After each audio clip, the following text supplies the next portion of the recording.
Hello again. This is Pastor Tim from coming to you from Bend and Lomita, the United Methodist Churches here in Central Texas.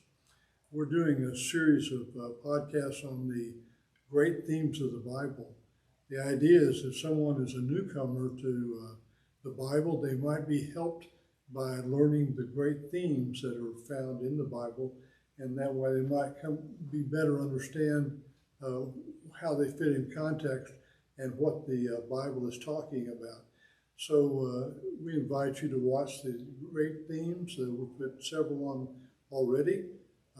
We invite you to look at our website at Bend United Methodist Church and see the other things that we do.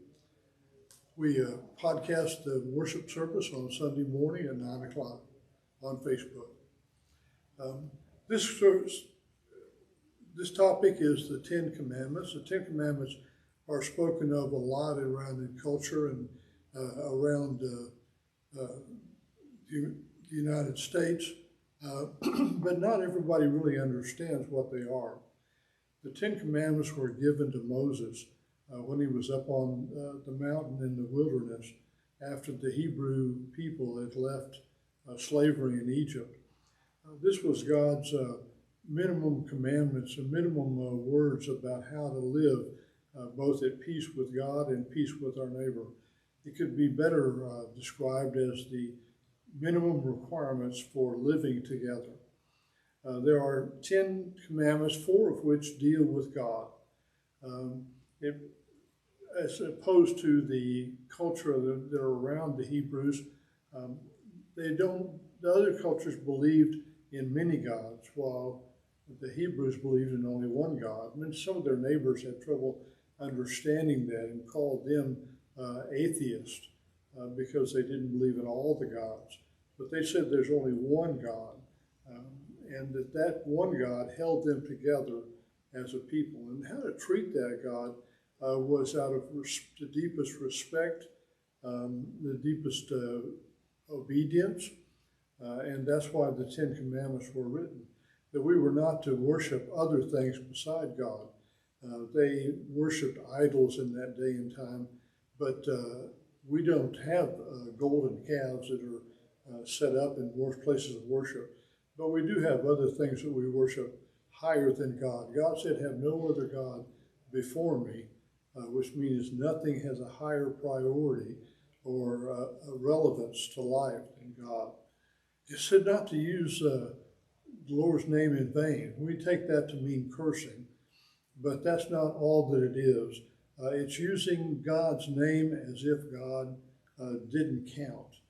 Anytime even if we talk like we're saying something about God, if we treat God as if God didn't matter, that's taking the Lord's name in vain. He also said to keep the Sabbath.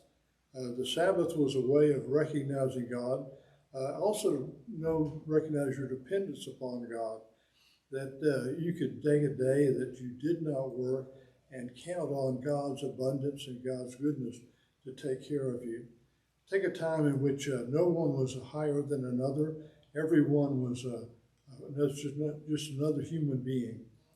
And so they were at peace with each other. There were no upper and lower levels of society.